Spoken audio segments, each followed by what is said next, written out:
Everyone, आप सभी का हमारे आज के एकेडमी चैनल में स्वागत है। और आज हम बात करेंगे ग्रीन रेवोल्यूशन के बारे में। काफ़ी अच्छा टॉपिक है और काफ़ी बार पूछा जाने वाला क्वेश्चन है ये, जो आपके ग्रेजुएशन टाइम में भी पूछा जाता है एग्रीकल्चर ज्योग्राफी में, और जो आपके मास्टर्स टाइम में भी। यानी आप अगर इंडियन ज्योग्राफी में बात करेंगे तो भी ग्रीन रेवोल्यूशन काफ़ी इम्पोर्टेंस रखता है अपनी, या फिर आप एग्रीकल्चर ज्योग्राफी में बात करेंगे तो उसमें भी ग्रीन रेवोल्यूशन काफ़ी इंपॉर्टेंट है। यहाँ पर आप एक पिक्चर देख रहे होंगे, ये आपके हैं नॉर्मन अर्नेस्ट बोरलॉग। यानी इन्होंने ही सबसे पहले इंट्रोड्यूस किया था हमें ग्रीन रेवोल्यूशन के बारे में। लेकिन उससे पहले मैंने यहाँ पे एक छोटा सा आप लोगों को थॉट दिखाया है इनका। इन्होंने जब पहली बार देखा था मेक्सिको में कि कितने लोग जो है वो भूख से मर रहे हैं, हम इनको कुछ दे तो नहीं सकते, लेकिन क्या इनके लिए कुछ कर सकते हैं। तो इसमें इन्होंने कहा था, this places I have seen have clubbed my mind. They are so poor and depressing. No wonder the people are the way they are. Can you imagine a poor Mexican guy struggling to feed his family? I don't know what we can do to help these people, but we have got to do something. कि हम इन लोगों की कुछ मदद कर सकते हैं, नहीं कर सकते, मैं ऐसा नहीं जानता हूँ, लेकिन हमें कुछ ना कुछ तो करना ज़रूर चाहिए। और यही पहला एक ऐसा विचार था जिसने हमें इंट्रोड्यूस कराया ग्रीन रेवोल्यूशन से। तो सबसे पहले हम दो लोगों के बारे में बात करेंगे। नॉर्मन बोरलॉग, जो सबसे इम्पोर्टेंट है आपके वर्ल्ड ग्रीन रेवोल्यूशन के लिए।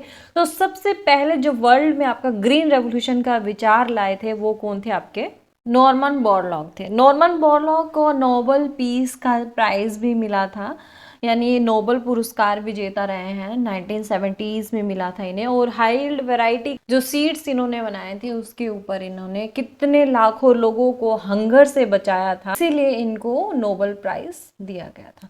इसके बाद हम दूसरा बात कर रहे हैं डॉक्टर MS स्वामीनाथन के बारे में।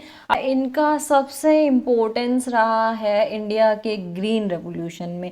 यानी भारत में जो आपका हरित क्रांति लाने का सबसे जो अच्छा जो काम किया था, या सबसे ज़्यादा जो काम किया था, वो MS स्वामीनाथन ने किया था। इनको father of green revolution in India कहा जाता है। इसके बाद हम बात करते हैं ग्रीन रेवोल्यूशन की। तो नॉर्मन बोरलॉग ने ये 1960s में मैक्सिको में हंगर से जो लोग मर रहे थे, यानी भूख से जो लोग मर रहे थे, उनके ऊपर शुरू किया था, इसलिए इन्हें father of green revolution in the world कहा जाता है। 1970s में इन्होंने नोबेल पीस प्राइज जीता था, जो किसके लिए था? हाई यील्ड वैरायटी जो वीट की थी, इन्होंने इंट्रोड्यूस कराया था उससे, इस वजह से इन्हें नोबेल पुरस्कार मिला था, क्योंकि काफ़ी सारे लोग जो है वो भूख से बच गए थे। इसके बाद इंडिया में ग्रीन रेवोल्यूशन जो मैंने अभी डिस्कस किया आपसे, जो आपके MS स्वामीनाथन है, उन्होंने हमें इंट्रोड्यूस कराया था। अब हम ग्रीन रेवोल्यूशन के बारे में थोड़ा सा बात करते हैं कि ग्रीन रेवोल्यूशन कैसे काम करता है। ये सिर्फ किसकी बात करता है? जो फूड ग्रेन्स है उनमें लार्ज प्रोडक्शन की बात करता है। यानी हम किस में इंक्रीमेंट करते हैं या किसको बढ़ाने की बात करते हैं? जो खाद्य संसाधन हमारे हैं, जैसे राइस हो गया, वीट हो गया, यानी गेहूँ चावल है, तो इनको बढ़ाने के बारे में हम बात करते हैं। तो मिड 20 जो सेंचुरीज थी उसमें जो आपकी डेवलपिंग कंट्रीज थी वो बेसिकली क्या है, हाई वैरायटी सीड से इंट्रोड्यूस हुई थी, जिसमें क्या मिलता था आपको? प्रोडक्शन मिलता था ज़्यादा फूड ग्रेन्स का। और वो फूड ग्रेन्स कौन थे? मेनली जो वीट और राइस है, यानी गेहूं और जो चावल है, वो ज़्यादा था। तो इसी को ही क्या कहा जाता है? ग्रीन रेवोल्यूशन कहा जाता है। इसको सबसे पहले क्या, इसके दो वर्ल्ड में मेन रीजंस रहे हैं जहाँ पर ये काफ़ी अच्छा फैला या फला फूला है। तो एक मैक्सिको है, दूसरा इंडिया है। दोनों में अपने मेन इसके जो इसको कंडक्ट कराने वाले थे या इसका ग्रीन रेवोल्यूशन को लाने का काम किया था वो नॉर्मन बोरलॉग, जिन्होंने मैक्सिको में किया, और इंडिया में MS स्वामीनाथन ने किया था। इसके बाद हम बात करते हैं ग्रीन रेवोल्यूशन ऑफ इंडिया की। तो इंडिया में 1967 और 68 के अराउंड और 1977-78 के अराउंड क्या है, एक लार्ज जो आपका एग्रीकल्चर पैटर्न है उसमें चेंज आया था, जिसमें हम अपना जो एग्रीकल्चर का जो ट्रेडिशन था उसमें थोड़ा बदलाव करके हाई वैरायटी के सीड्स यूज़ करके हमने खाद्य संसाधन में आत्मनिर्भरता प्राप्त कर ली थी। तो ये पीरियड जो काफ़ी इंपॉर्टेंट है ग्रीन रेवोल्यूशन का इंडियन हिस्ट्री में, या फिर हम कहें इंडियन ज्योग्राफिकल हिस्ट्री में, या इंडियन एग्रीकल्चर हिस्ट्री में।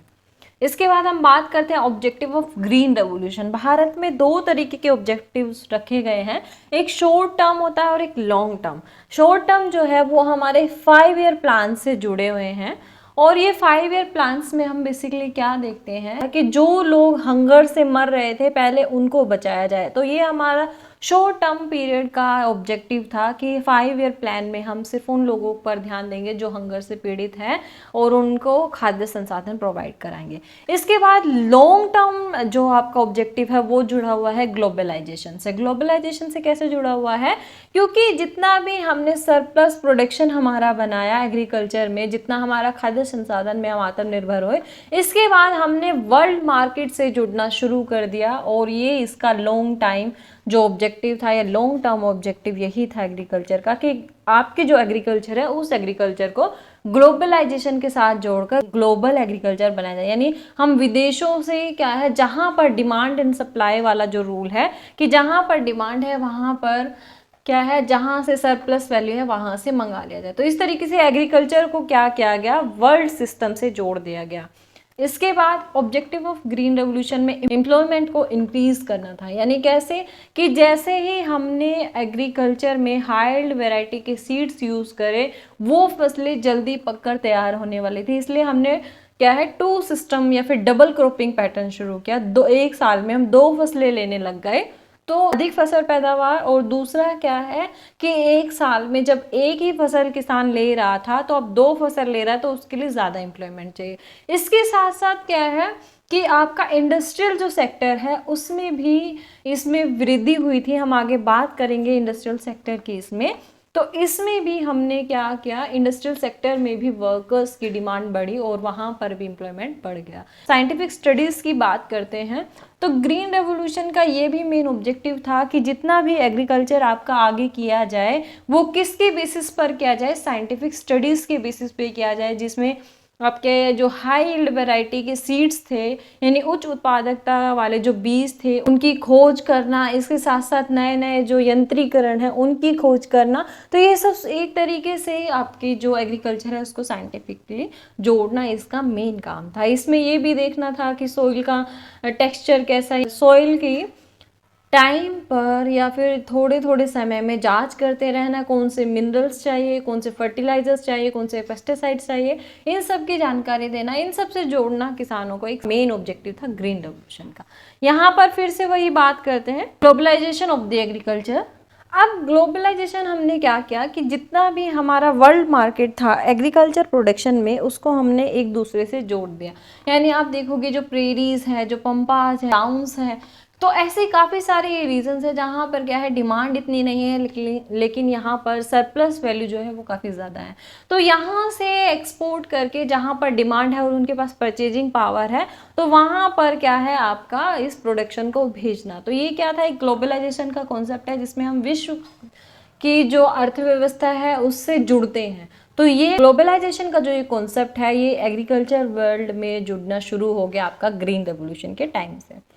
इसके बाद हम बात करते हैं basic elements of the green revolution. कौन कौन से मुख्य तत्व थे जो हरित क्रांति में आवश्यक थे। सबसे पहले हम बात करते हैं एक्सपेंशन ऑफ फार्मिंग एरियाज। जब हम 1947 में आज़ाद हुए थे तो हमारा कुछ फर्टाइल लैंड पाकिस्तान की तरफ चला गया था, कुछ फर्टाइल लैंड हमारा बांग्लादेश की तरफ चला गया था। तब उसमें भी क्या है कि हमें ज़रूरत थी अपने फार्मिंग एरियाज़ को एक्सपेंशन करने की। आप देखते हैं आज के टाइम में जो आप हरियाणा का देखते हैं पार्ट, इसके साथ साथ जो तराई रीजन है, भाबर खादर रीजन है, जिसमें जो दलदली जो क्षेत्र है उस पूरे को भी भर के क्या करना शुरू कर दिया था, एग्रीकल्चर लैंड बना दिया गया और सारे पे फार्मिंग करना शुरू कर दिया था। इसके साथ साथ क्या है, आपने एक कॉन्सेप्ट सुना होगा चकबंदी का। चकबंदी में क्या होता है कि हम जब छोटे छोटे जब हमारे खेत बटे हुए होते हैं तो उसको हम क्या करना शुरू कर देते हैं, क्या करते हैं कि ये हमारे जो एक किसान के छोटे छोटे खेत बट गए हैं, एक इसका खेत यहाँ है, एक इसका खेत यहाँ है, यानी एक ही किसान का एक छोटा सा खेत इधर है, खेत यहाँ पर है। नंबर 2 पे। तो हम इन दोनों को मिलाकर एक जगह कर देते हैं, इसको कहा जाता है चकबंदी। यानी एक छोटे छोटे जो रीजन्स हैं उनको एक पूरा मिला के एक बड़ा रीजन बनाते हैं ना, चकबंदी कहलाता है। तो जैसे हरियाणा में भी चकबंदी हुई थी। तो ये क्या है, एक तरीका है एक्सपेंशन ऑफ फार्मिंग एरियाज या फिर उसको एक बड़ा एरिया में कन्वर्ट करने का। दूसरा क्या है कि नॉन एग्रीकल्चर लैंड है वहाँ पर भी एग्रीकल्चर के लिए सूटेबल बनाना। यानी जैसे आपका जो शिवालिक हिमालय है वहाँ तक भी एग्रीकल्चर की जा सकती है गेहूं की, तो वहाँ तक भी एक्सपेंशन किया गया आपका गेहूं बेल्ट का। इसके बाद हम बात करते हैं डबल क्रॉपिंग सिस्टम। जैसे मैंने पहले आपको बताया कि परंपरागत रूप से जो भारतीय कृषि है वो किस तरीके से की जाती थी, सिर्फ एक साल में एक ही फसल ली जाती थी। यानी क्या है कि जब बरसात का मौसम होता था उसी साल ही हमारे क्या है यहाँ पे अच्छी फसल होती थी और एक ही बार में हम एक ही फसल उपजाते थे, चाहे वो गेहूं की हो चाहे वो आपकी राइस की हो। यानी डिपेंड करता था हमारे मॉनसून के ऊपर हमारी फसलों का। अब इसमें क्या है कि किसान हाई यील्ड वैरायटी के सीड्स यूज करने लगा, जिससे फसल का जो डे है यानी एक फसल जो आपकी काफ़ी लंबा टाइम ले रही थी वो जल्दी पकना शुरू हो गई और हम एक साल में 2-2 फसलें लेने लग गए। तो डबल क्रॉपिंग सिस्टम जो है वो भी एक बेसिक एलिमेंट है आपका ग्रीन रेवोल्यूशन का। अब हम बात करते हैं इसके थर्ड की, using seeds with improved genetics. अब हमने जो सीड्स यूज़ किए वो बेसिकली बहुत ही इम्प्रूव थे। जैसे आपने सोना एक वैरायटी सुना होगा आपके सीड्स का, और Indian council for agriculture research ने भी क्या है काफ़ी हाई यील्ड वैरायटी के सीड्स जो है वो प्रोड्यूस किए, जिसमें वीट के थे, कुछ राइस के थे, कुछ मिलेट के थे और कुछ कॉर्न के थे। अब हम बात करते हैं कि कौन कौन सी मेन क्रॉप्स थी जिनके ऊपर ध्यान दिया गया। सबसे ज़्यादा जो ध्यान दिया गया वो खाद्य संसाधनों पर ही दिया गया था और ये इसका एक क्रिटिसिज्म भी था काफ़ी बड़ा, जो हम आगे डिस्कस करेंगे। तो सबसे ज़्यादा गेहूं पर, चावल, ज्वार, बाजरा और मक्का, यानी आपका जो 5 फसलें हैं खाद्य फसलें, इन पर सबसे ज़्यादा ध्यान दिया गया था। इसके बाद जो नॉन फूड ग्रेन्स थे उनको भी क्या किया गया, एक्सक्लूड कर दिया गया आपकी जो न्यू स्ट्रेटेजी थी इसके अंदर।